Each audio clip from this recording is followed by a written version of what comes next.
Hello students and welcome back to channel Siraj Shaikh degree study. आज PPI का lecture number 2 होगा जिसमें हम कवर करेंगे नए पॉइंट्स ऑफ पीपीआई। स्टार्ट करेंगे आज का क्लास।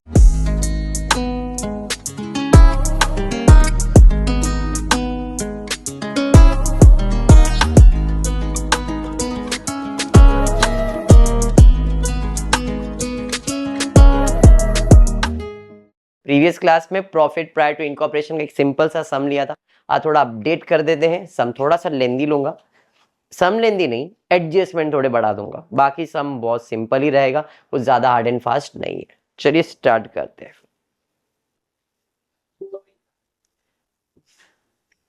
पिछले क्लास में हमने XYZ वाला सम किया था, ये वाला सम।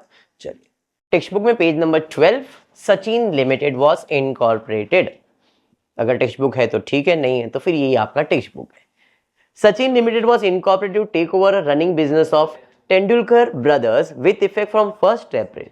Company was incorporated on 1st August. Business कभी चालू हुआ है? अप्रैल में। तो खत्म कभी होएगा? मार्च 2025। इधर अप्रैल 24 में चालू है तो 25 में खत्म होगा। डेट में करेक्शन। ग्रॉस प्रॉफिट इनकम है, बाकी सारे एक्सपेंस है, नेट प्रॉफिट दिया। आपका पहला काम है स्टेटमेंट बना दो। ये आपके एडजस्टमेंट है, स्टेटमेंट बना दो। Income less expense. इनकम में सिर्फ एक ही इनकम है, कौन सा है? Gross profit. टोटल में डाल दिया। एक्सपेंसेस दिया है, office salary, office expense, travelling expense, office rent, salesman commission, depreciation. उसके अलावा नेट प्रॉफिट है तो नेट प्रॉफिट डाल दिया। टेबल बन गया। इतना तो सिंपल है, ये तो कर सकते हो। अब सिर्फ ये देखना है कि कौन से रेशियो में डिवाइड करना। बाय डिफॉल्ट 2 रेशियो फाइंड करके रखने हैं। कौन सा? टाइम और सेल्स। ये 2 नेसेसरी है। अप्रैल में साल चालू होगा, मार्च में साल खत्म होगा। अप्रैल से मार्च का कैलेंडर बना दिया, बराबर है। तो अप्रैल, मई, जून, जुलाई, अगस्त, सितंबर, अक्टूबर, नवंबर, दिसंबर, जनवरी, फरवरी, 12 महीने का कैलेंडर बन गया, साल भर का है। अब इनकॉर्पोरेशन का डेट क्या है? 1 अगस्त। भाई 1 अगस्त को लाइन खींच दो। यहां पे हमने लाइन खींच दिया। इसका मतलब इसके पहले जितने भी मंथ्स है वो सब प्री इनकॉर्पोरेशन है और उसके बाद जो भी है सब पोस्ट इनकॉर्पोरेशन है। 1 2 3 4। तो टाइम रेशियो अगर निकालना है तो 4 महीना तुम्हारा प्री में है, बाकी 8 महीना तुम्हारा पोस्ट में। 4 1 जा 4 2 जा 1:2। तो हमारा टाइम रेशियो मिल गया 1:2। ये तो निकाल लिया बेटा। अब और एक चीज निकालता हूं, सेल्स। तो सेल्स के बारे में कुछ पढ़ते। सेल्स वेर 2,50,000 पर month during pre incorporation period. Registration के पहले मंगू हमारा सेल्स कितना था? 2.5 लाख रुपया था। कितना था? Per month. तो रजिस्ट्रेशन के पहले मतलब अप्रैल, मई, जून, जुलाई, हमारा सेल्स 2.5 लाख, 2.5 लाख, 2.5 लाख, 2.5 लाख था। एग्री? आगे बोल रहा है while the total sales for the year was 35 lakhs। पूरे साल का सेल्स 35 लाख था इस साल में। तो अगर पूरे साल का सेल्स 35 लाख था तो प्री में कितना हुआ? 5 लाख और 5 10 लाख हो गया। तो प्री में अगर 10 लाख हुआ है, साल भर का 35 लाख है, तो 10 अगर प्री में तो बचा कितना? 25। 35 में से 10 माइनस किया तो 25 लाख आ गया पोस्ट इनकॉर्पोरेशन का सेल्स और 10 लाख आ गया प्री इनकॉर्पोरेशन। भाई कितने जीरो कट हो सकते हैं? 5, इधर भी 5, तो 5 5 जीरो कट कर दिया, क्या बच गया? 10 और 25। 5 के टेबल में 5 how much जा? 2 जा 10, 5 how much जा? 5 जा 2। इच और कैंसिल हो सकता है क्या? नहीं। तो हमारा सेल्स रेशियो भी मिल गया। तो मैंने क्वेश्चन में बाय डिफॉल्ट आपको हैबिट दे दिया है कि कोई भी सम हो, टाइम और सेल्स तो फाइंड कर लो। ठीक है, अब क्या है? अब जैसा बोला है वैसे सॉल्व करते जाएंगे। The sales were accrued evenly throughout the current period. Office rent के ऊपर एडजस्टमेंट आया कि office rent was 42,000 per annum. पहले ऑफिस का रेंट 42,000 रुपीज प्रशांत था पूरे साल का। पहले मतलब ऐसे, पहला मैंने वर्ड यूज कर लिया। रेंट कितना था? 42,000 था। It became 54,000 per annum from the date of commencement of the business. जैसे ही इनकॉर्पोरेशन हो गया उसके बाद से रेंट कितना हो गया? इसका मतलब 42 पहले था, प्री इनकॉर्पोरेशन में था, उसके बाद रेंट 54,000 हो गया per annum. What is per annum? पूरे साल का। तो अगर 42,000 पूरे साल का था तो महीने का कितना था? 42,000 को डिवाइड बाय 12 कर दोगे हाँ या नहीं? तो जरा डिवाइड करो, बताओ कितना आ रहा है, कितना? 3500 रुपए पर मंथ था पगार, अरे रेंट था आपका। तो ऑफिस रेंट के ऊपर एडजस्टमेंट है, तो 42,000 को डिवाइड बाय 12 किया तो मेरा पर मंथ का रेंट आ गया 3,500। और ये जो रेंट है ये प्री में ही आएगा, पोस्ट में नहीं। इसका मतलब 3,500, 3,500, 3,500, 3,500, तो टोटल 48,000 मेरा खर्चा है। उसमें से मेरे को अभी तक 7 और 7 14,000 का रेंट मिल गया। मेरा टोटल रेंट कितना है जरा देखता हूं मैं। ऑफिस रेंट 48 है, 48 में से 14 मिल गया तो बाकी इधर ही रहना चाहिए, बट वो भी हिसाब राइट है क्या रॉन्ग वो चेक करते हैं। रेंट कितना हो गया है पोस्ट में? 54 पर एनम हुआ है, तो 54,000 डिवाइडेड बाय 12 कर दो, कितना होता है? 54,000 डिवाइड बाय 12, 4,000। अभी इसके बाद 4,500, कितने मंथ से? 8 महीना, तो 4,500 इंटू 8 करो, कितना आ रहा है? 36,000 आना चाहिए रेंट यहाँ पे, बट टोटल कितना आया है? क्यों ऐसा? क्योंकि हमने ऑफिस का रेंट टोटल भरा कितना है? 48 ही भरा है। 48 में से 14 तो इधर जा रहा है, तो बचा कितना? 34 ही बचा, जबकि आना कितना चाहिए? इसका मतलब 2,000 अभी भी आउटस्टैंडिंग है, समझा? लेकिन आउटस्टैंडिंग का हिसाब अपन कर नहीं रहे हैं। लॉजिक क्या है समझाया मैंने, खाली समझाइए। आपका रेंट उसने बोला पहले 42,000 पूरे साल का था, उस हिसाब से 3500 का रेंट आ गया, तो ये तो इधर इतना ही आने वाला है क्योंकि प्री इनकॉर्पोरेशन इतना ही है। पोस्ट में रेंट कितना हो गया है?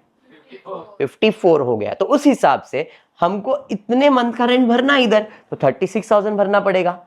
तो 36 प्लस 14 करेंगे तो रेंट हो जाना चाहिए था टोटल, बट टोटल रेंट का खर्चा ही साल भर में उन्होंने 48 किया है, तो 48 में से 14 इधर हो गया, तो बचा सिर्फ 34,000 रुपीज। अरे समझा? 36 आना चाहिए था, बट आया कितना है? 34। इसका मतलब 2,000 रेंट अभी भी उसका आउटस्टैंडिंग है। आई होप ये लॉजिक क्लियर है।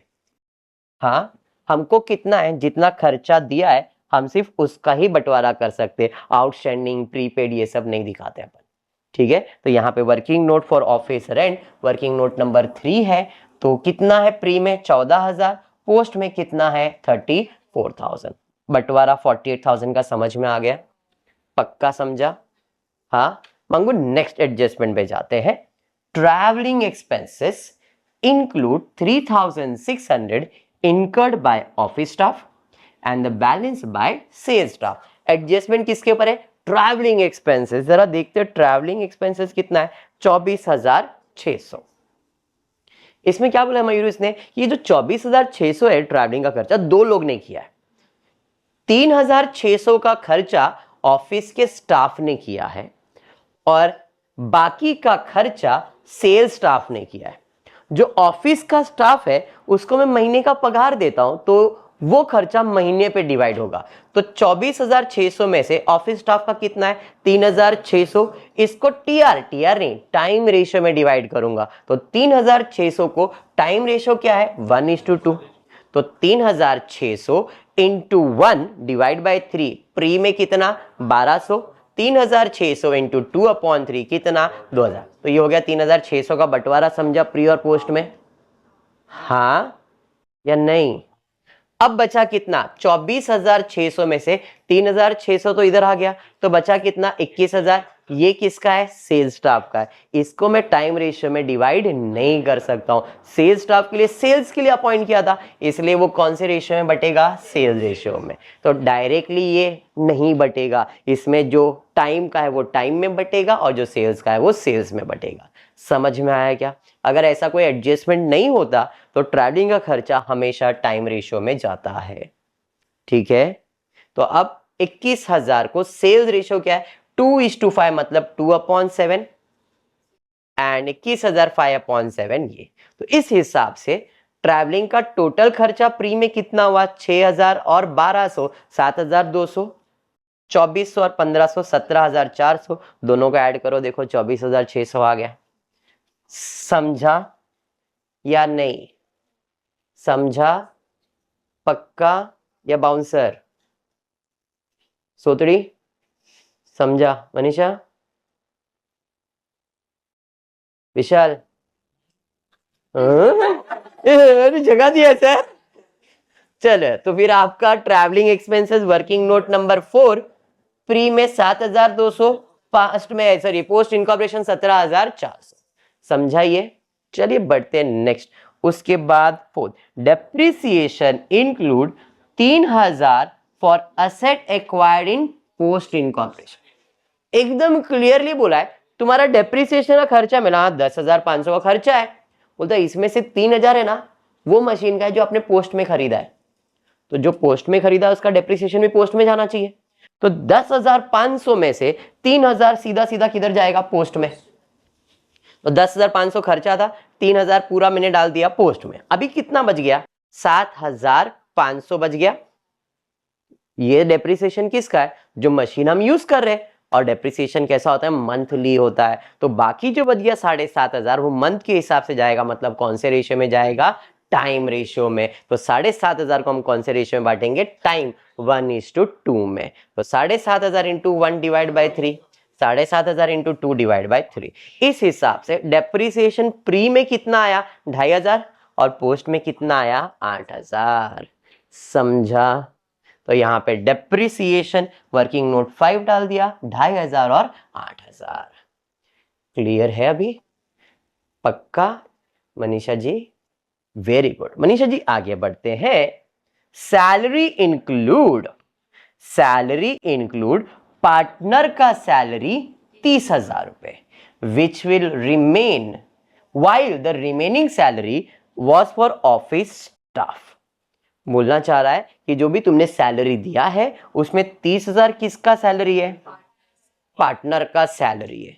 30,000 पार्टनर का सैलरी है और बाकी जो भी बच गया है वो सब तुम्हारे ऑफिस स्टाफ का सैलरी है।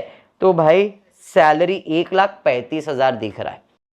जब मैं कंपनी को रजिस्टर कर दूंगा तो पार्टनर नहीं बनेगा, वो तो शेयर होल्डर में कन्वर्ट होने वाला है। तो जो पार्टनर का पगार रहेगा वो प्री में रहेगा कि पोस्ट में रहेगा? प्री में। पोस्ट में तो कंपनी बन जाएगा और कंपनी में पार्टनर होता नहीं है। तो जो पार्टनर का पगार है वो सिर्फ प्री में आएगा, पोस्ट में नहीं आएगा। बात समझ में आएगा? तो हम सैलरी पे पार्टनर का सैलरी 30,000 किधर आएगा? प्री में। ये समझा? अब 1,35,000 में से 30 तो निकल गया, तो बचा कितना? 1,05,000। ये किसका पगार है? जो ऑफिस में स्टाफ काम कर रहा है। और ऑफिस में जो स्टाफ काम कर रहा है उसको मैं सैलरी जो दूंगा वो मंथली दूंगा मैं। तो बाकी 1,05,000 कौन से रेशियो में बांटना पड़ेगा? टाइम रेशियो क्या है? 1:2 है। समझ में आ गया? तो 1,05,000 को 1 डिवाइड बाई 3, 1,05,000 2 डिवाइड बाई 3। इस हिसाब से सैलरी का बंटवारा 30 और 35 65,000 और 70,000। समझा? तो ऑफिस सैलरी यहां पे डाल दिया। और कुछ बोला है क्या? खत्म हो गया। अब जो बच गया उसे हमको डिवाइड करना है। एडजस्टमेंट में जैसा बोला था हमने अकॉर्डिंगली डिवाइड कर लिया। अगर ये एडजस्टमेंट नहीं होता, खाली इतना है, तो अपने को जजमेंट करना है भाई कौन से रेशियो में लगाना है। जैसे कि ग्रॉस प्रॉफिट सेल्स पे जाता है तो इसे कौन से रेशियो में बांटना पड़ेगा? Sales ratio. सेल्स रेशियो क्या है? 2:5। तो 3.5 लाख है तो 3,50,000 इंटू 2 डिवाइड बाई 5 करोगे 1 लाख आ जाएगा। बच गया 2.5 लाख आ जाएगा। फिर ऑफिस का एक्सपेंसेस कौन से रेशियो में जाएगा? एक्सपेंसेस महीने के हिसाब से ही करोगे ना, उसको सेल से कोई लेन देन है क्या? नहीं। तो कौन से रेशियो में जाएगा? टाइम रेशियो में। तो 45,000 इंटू 1 डिवाइड बाई 3 कर दोगे 15,000 और 30,000। फिर बाकी सब बढ़ गया।